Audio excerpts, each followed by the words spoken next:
இந்த வீடியோவை உங்களுக்கு வழங்குவோர் மாலை முரசு செய்திகள் தொலைக்காட்சியின் படிப்போம் ஜெயிப்போம் உயர்கல்வியை தேர்ந்தெடுப்பதில் உள்ள சந்தேகங்களை தீர்க்கும் நிகழ்ச்சி தினமும் மாலை 5 மணிக்கு.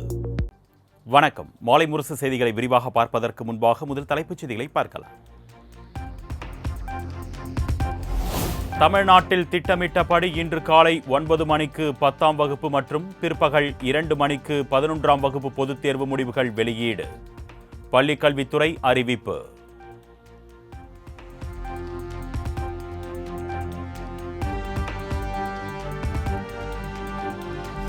மசோதா ஒப்புதலுக்கு காலக்கெடு நிர்ணயித்த உச்சநீதிமன்ற தீர்ப்பு குறித்து குடியரசுத் தலைவர் விளக்கம் கோரிய விவகாரம். 5 நீதிபதிகள் கொண்ட அமர்வை இன்று அறிவிக்கிறது உச்சநீதிமன்றம்.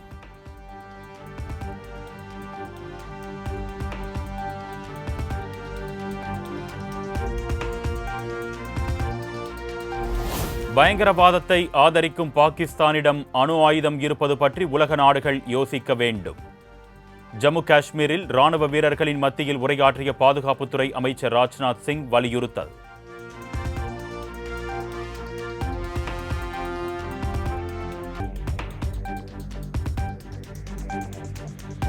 எல்லையில் அமைதி நிலவும் வரை பாகிஸ்தானுக்கான சிந்து நதி ஒப்பந்தம் ரத்து தொடரும்.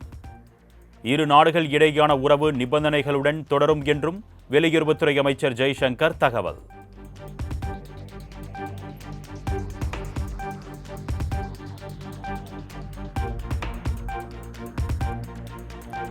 ஊழல் துணைவேந்தர் ஜெகநாதனுக்கு ஆளுநர் மாளிகையிலேயே பிரிவு உபசார விழா நடத்தி தமிழ்நாட்டிற்கே ஆளுநர் RN ரவி தலைக்குனிவை ஏற்படுத்திவிட்டார். ஜெகநாதனுக்கு பிரிவு உபசார விழாவினை ஆளுநர் மாளிகையிலேயே நடத்தியதற்கு அமைச்சர் கோபி செழியன் கண்டனம்.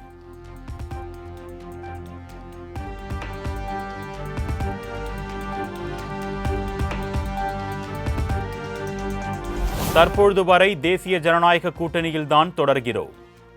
தொண்டர்களுடன் ஆலோசித்து 15 நாட்களில் கூட்டணி குறித்து அறிவிக்கப்படும் என்றும் ஓ பன்னீர்செல்வம் தகவல். 15 தினங்களுக்குள் அங்கேயும் அவருடைய கருத்துக்களையும், அங்கே இருக்கின்ற தொண்டர்களுடைய கருத்துக்களையும், அங்கே இருக்கின்ற பொதுமக்களுடைய கருத்துக்களையும் கேட்டு அறிந்து எங்களுடைய நிலையான நீடித்த முடிவை நாங்கள் நல்ல முடிவை அறிவிப்போம் என்பதற்காகத்தான் இன்றைக்கு இந்த ஆய்வுக் கூட்டம் நடைபெற்றது என்பதை தெரிவித்துக் கொள்கிறோம்.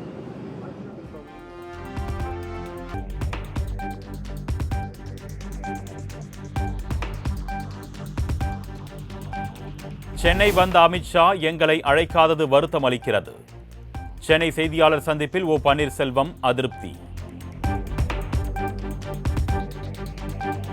வந்திருந்தார்கள், ஏன் உங்களை அழைக்கவில்லை என்று நீங்கள் இப்போ எல்லாரும் கூடி பேசி அந்த கேள்வியாற்றை கேட்கணும் நீங்கள் பேசிக்கிட்டு இருந்தீங்க. அதை நானும் கேள்விப்பட்டேன். உண்மையிலேயே அதை எங்களை அழைக்காது நாங்கள் எங்களுக்கு வருத்தம் அளிக்கிறதா இருக்கிறோம்.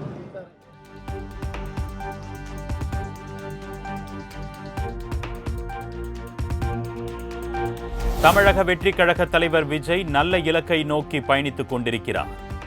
முன்னாள் முதலமைச்சர் ஓ பன்னீர்செல்வம் பாராட்டு. சென்று கொண்டிருக்கிறது என்பதனை அவருடைய அரசியல் ரீதியான செயல்பாடுகளை பார்க்கும்போது தான் அவரை பற்றிய ஒரு கருத்துக்களை சொல்ல முடியும் என்று ஏற்கனவே சொல்லியிருக்கிறேன். இன்றைக்கு வரைக்கும் ஒரு நல்ல இலக்கை நோக்கித்தான் அவர் சென்று கொண்டிருக்கிறார்.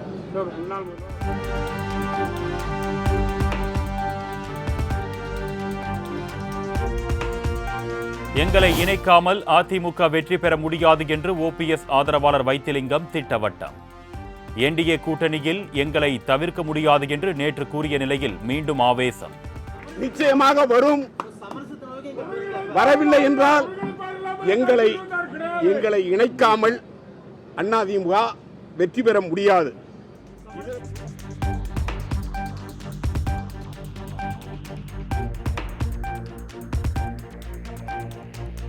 பாமக முக்கிய நிர்வாகிகளுக்கு அக்கட்சியின் நிறுவனர் ராமதாஸ் அவசர அழைப்பு. திண்டிவனம் அடுத்த தைலாபுரத்தில் இன்று அவசர ஆலோசனை நடத்த இருப்பதாக தகவல்.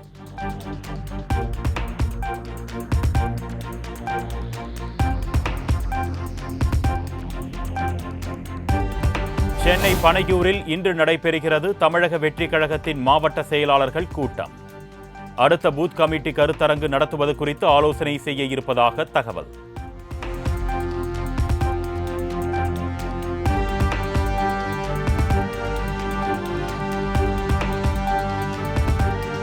தமிழ்நாட்டில் குற்றங்கள் அதிகரித்ததற்கு திமுக அரசு முழு பொறுப்பு ஏற்க வேண்டும். கடந்த ஆண்டை விட இந்த ஆண்டு 52% குற்ற சம்பவங்கள் அதிகரித்திருப்பதாக பாஜக மாநில தலைவர் நயினார் நாகேந்திரன் குற்றச்சாட்டு. கொலை குற்றம், மது பழக்க வழக்கம், பிற பாலியல் வன்கொடுமைகள் தினசரி நடந்துக்கிட்டே தான் இருக்குது. நாளுக்கு நாள் அதிகரிச்சிருக்கு. கடந்த வருஷத்தை விட இப்போ 52% எல்லா குற்றங்களும் அதிகரிச்சிருக்கு. இதற்கு அடிப்படை காரணம் மது பழக்க வழக்கங்கள். தமிழ்நாடு அரசாங்கம் எந்த கவனத்தையும் செலுத்துறதில்லை. தமிழ்நாடு அரசாங்கம் முழுக்க இதுக்கு காரணமாக இருக்குது.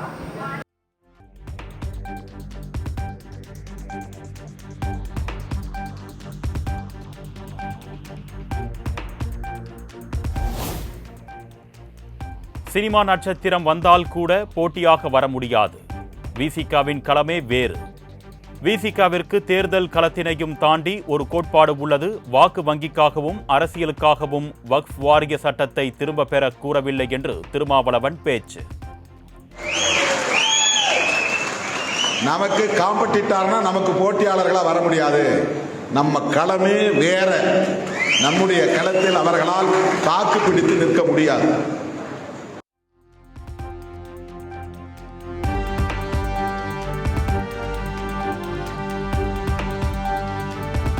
தேமுதிக 2.0 தொடங்குகிறது.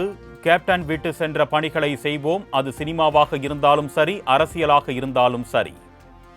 விஜயகாந்தை போல சண்முக பாண்டியனும் உங்கள் சொத்து என்று படைத்தலைவன் பட இசை வெளியீட்டு விழாவில் தேமுதிக இளைஞரணி செயலாளர் விஜய பிரபாகரன் பேச்சு. 2.0 அப்படின்னு ஸ்டார்ட் ஆனா இன்னைக்கு ஷம்மு ஒரு பக்கம் வருவாப்புல, நம்ம கட்சி ஒரு பக்கம் வளரும், நம்ம நினைச்ச கொள்கைகள் ஒரு பக்கம் வளரும். கேப்டன் விட்டுட்டு போன பணிகள் எல்லாமே நம்ம ஒன்று விடாமல் செய்வோம். அது சினிமாவாக இருந்தாலும் சரி, மக்கள் பணியாலும் சரி, அரசியல் இருந்தாலும் சரி.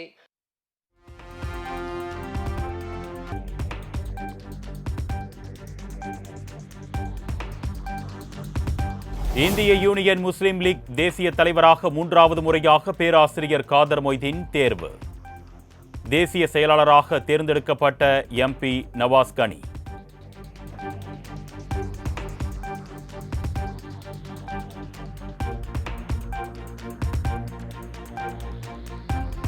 தமிழ்நாட்டில் பொறியியல் படிப்புகளுக்கு நேற்று மாலை 6 மணி வரை 1,55,000 மாணவர்கள் விண்ணப்பம்.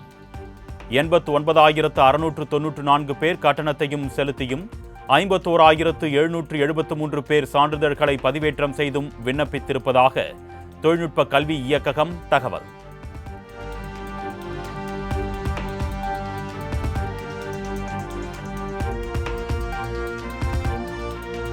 உள்நாட்டிலேயே தயாரிக்கப்பட்ட கடல் நீர் சுத்திகரிப்புக்கான உயர் அழுத்த நானோ துளை பாலிமெட்ரிக் வடிகட்டிகளை DRDO வெற்றிகரமாக 8 மாதங்களில் உருவாக்கி சாதனை. இந்திய கடலோர காவல் படை கப்பல்களில் கடல் நீர் சுத்திகரிக்கும் ஆலைகளில் இந்த திட்டம் பயன்படுத்தப்படும் என எதிர்பார்ப்பு.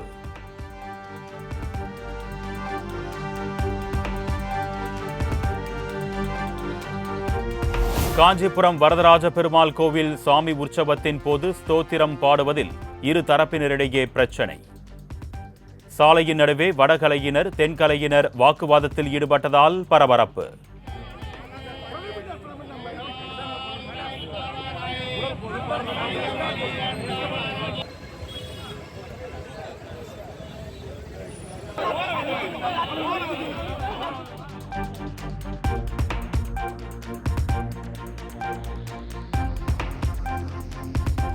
புதுக்கோட்டை வடகாடு திருவிழாவில் கலவரத்தன்று மாவட்ட ஆட்சியர் நேரில் சென்று ஆய்வு நடத்தாதது ஏன் என நீதிபதிகள் கேள்வி. சம்பவ இடத்தை மாவட்ட ஆட்சியர் ஆய்வு செய்யவில்லை எனில் நீதிமன்ற அவமதிப்பு நடவடிக்கை எடுக்கப்படும் என்றும் உயர்நீதிமன்ற மதுரை கிளை எச்சரிக்கை.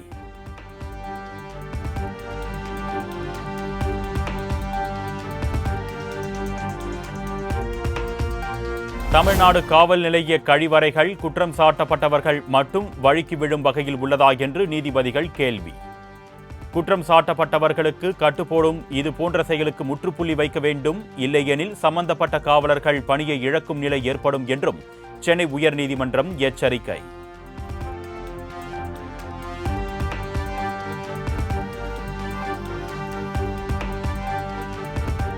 சுதந்திரம் பெற்று 80 ஆண்டுகள் ஆனபோதும் நீதிமன்றத்தில் சாதிய பாகுபாடு போன்ற வழக்குகள் தாக்கலாவது வேதனை அளிக்கிறது. கரூரில் சாமி கும்பிடுவதில் பட்டியலின மக்களிடம் பாகுபாடு காட்டப்படுவதாக தொடரப்பட்ட வழக்கில் நீதிமன்றமே அரசியலமைப்பின் பாதுகாவலர் என உயர்நீதிமன்ற மதுரை கிளை நீதிபதிகள் கருத்து.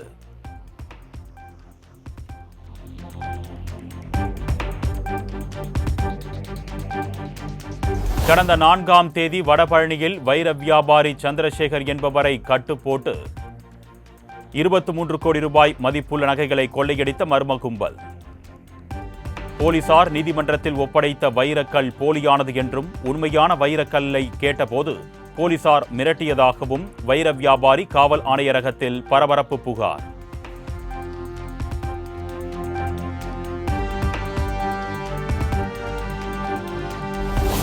இனிப்புக்காக கூடுதலாக 25 ரூபாய் வசூலித்ததால் வாடிக்கையாளருக்கு ஏற்பட்ட மன உளைச்சலுக்கு 1 கிலோ இனிப்பை அனுப்ப உத்தரவு. சென்னையில் உள்ள பிரபல இனிப்பகத்திற்கு நுகர்வோர் குறைதீர் ஆணையம் உத்தரவு.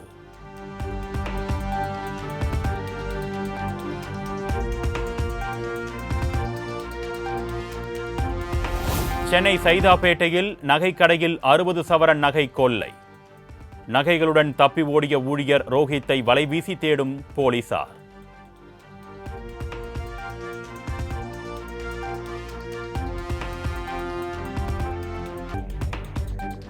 மதுரை கள்ளழகர் திருவிழாவில் எந்த இடத்திலும் சாதிய பாகுபாடு இல்லை என உயர்நீதிமன்ற மதுரை கிளை பாராட்டு. மதுரை சித்திரை திருவிழாவை போல் அனைத்து இடங்களிலும் மக்கள் ஒற்றுமையாக இருக்கலாமே என்றும் நீதிபதிகள் கருத்து.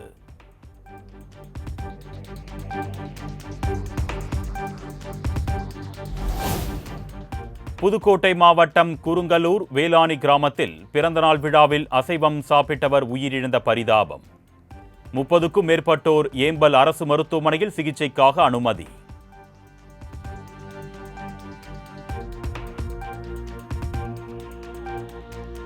சென்னை பெருங்களத்தூரில் நடைபெறும் சாலை விரிவாக்க பணிகளால் வண்டலூர் முதல் இரும்புலியூர் வரை போக்குவரத்து நெரிசல். ஆமை வேகத்தில் வாகனங்கள் ஊர்ந்து சென்றதால் வாகன ஓட்டிகள் கடும் அவதி.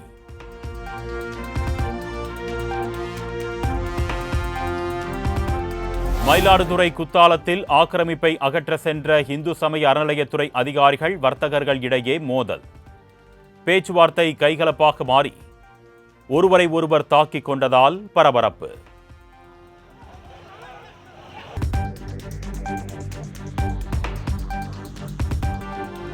சீர்காழியில் எஸ்பிஐ வங்கி ஊழியர்களின் செல்போன்களை திருடி சென்ற முதியவர்.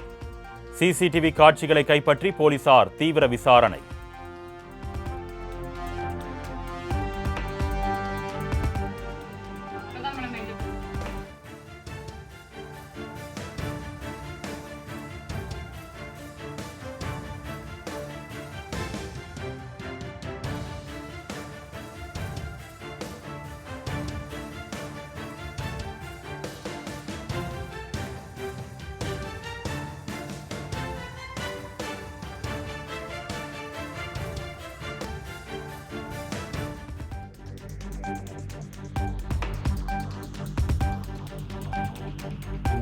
திருப்பத்தூர் அருகே அரசு பேருந்தின் முகப்பு விளக்கு எரியாததால் இரவில் நடுரோட்டில் நின்ற அரசு பேருந்தால் பயணிகள் பரிதவிப்பு.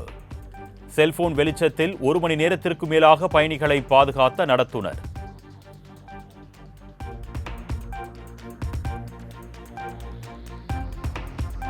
திருப்பத்தூர் மாவட்டம் வாணியம்பாடி அருகே மணல் கொள்ளை புகார் மீது விசாரணை நடத்தாமல் காலம் கடத்திய விவகாரம்.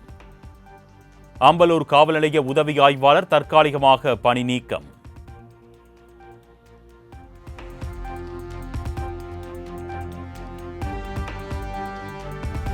திருவண்ணாமலை மாவட்டம் சந்தவாசல் அருகே மனைவியை கொல்ல பெட்ரோல் குண்டு வீசிய கணவன். பெட்ரோல் குண்டு வெடித்து சிதறியதில் 3 வயது குழந்தை படுகாயமடைந்து மருத்துவமனையில் அனுமதி.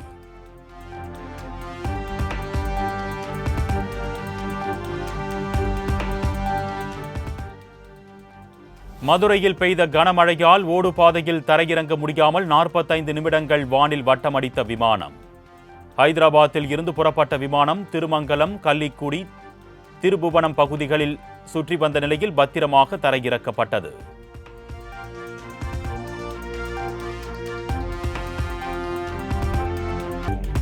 ஈரோடு, கிருஷ்ணகிரி, திருப்பத்தூர், வேலூர் உள்ளிட்ட 7 மாவட்டங்களில் இன்று கனமழைக்கு வாய்ப்பு. சென்னை வானிலை ஆய்வு மையம் தகவல்.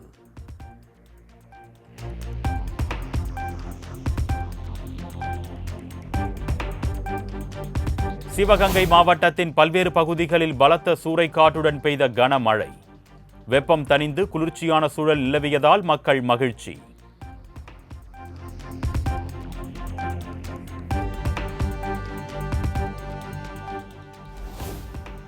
துருக்கியின் செலிபி நிறுவனத்திற்கான பாதுகாப்பு அனுமதி ரத்து. ஆபரேஷன் சிந்தூர் திட்ட செயல்பாட்டின் போது பாகிஸ்தானுக்கு ஆயுத உதவி செய்ததால் மத்திய அரசு நடவடிக்கை.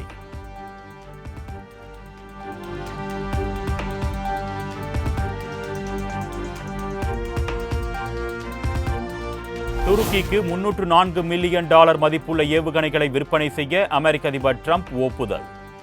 53 நவீன ஏவுகணைகள் உட்பட 113 ஏவுகணைகளை வாங்குகிறது துருக்கி. இதற்கான முதன்மை ஒப்பந்ததாரராக RTX கார்ப்பரேஷன் நிறுவனம் நியமனம்.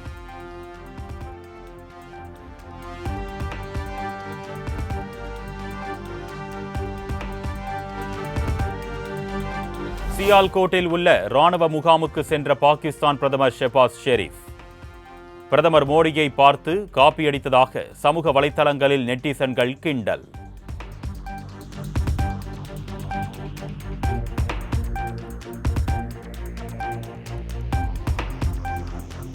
சர்வதேச முதலீட்டாளர்கள் மாநாட்டில் பங்கேற்க துபாய் சென்றுள்ள அமெரிக்க அதிபர் டிரம்ப். புர்ஜ் கலிஃபாவில் லேசர் விளக்கில் ஒளிர்ந்த அமெரிக்காவின் தேசிய கொடி.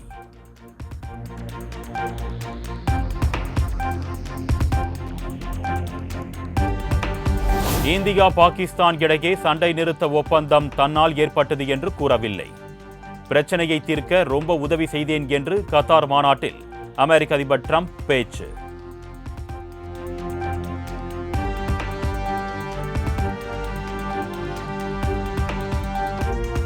உலக அழகி போட்டியில் பங்கேற்ற மாடல் அழகிகளின் கால்களை கழுவிய தெலுங்கானா பெண்கள். இந்திய பெண்களின் கண்ணியத்தை காங்கிரஸ் அரசு அவமதித்து விட்டதாக பாஜக உள்ளிட்ட எதிர்க்கட்சிகள் விமர்சனம்.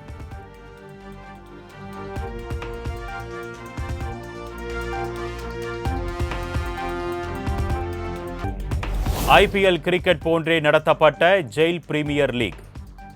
உத்தரப்பிரதேசத்தின் மதுரா ஜெயிலில் அடைக்கப்பட்டிருக்கும் சிறை கைதிகளுக்கு இடையே கிரிக்கெட் போட்டி.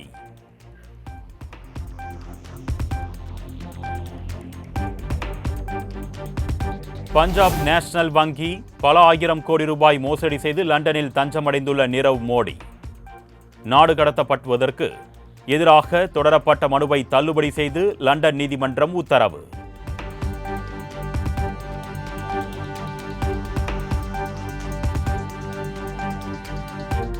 இந்திய டெஸ்ட் கிரிக்கெட் அணியின் புதிய கேப்டன் தேர்வு செய்ய இன்று BCCI ஆலோசனை. கேப்டனாக சுப்மன் கில்லும் துணை கேப்டனாக ரிஷப் பண்டும் நியமிக்கப்படலாம் என தகவல்.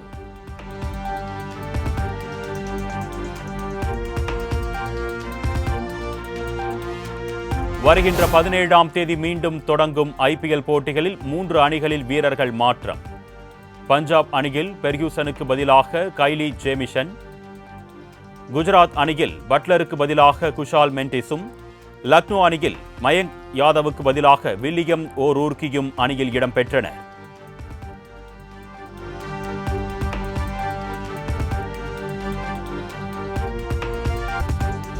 கேப்டன் மகனுக்கு நாங்கள் செய்ய வேண்டிய கடமை உள்ளது. வளர்ந்து வாங்க ரமணா 2 எடுப்போம். திரும்ப கேப்டனை காட்டுவோம். படைத்தலைவன் படை இசை வெளியீட்டு விழாவில் சண்முக பாண்டியனுக்கு இயக்குனர் AR முருகதாஸ் அழைப்பு. இவ்வளோ ஒரு கம்பீரமான ஒரு கதாநாயகன் தமிழ் சினிமா கிடச்சிருக்காரு. ரொம்ப சந்தோஷமாக இருக்குது. வளர்ந்து வாங்க, ரமணா 2 எடுப்போம். திருப்பியும் வந்து நம்ம கேப்டனை வந்து நம்ம காட்டுவோம்.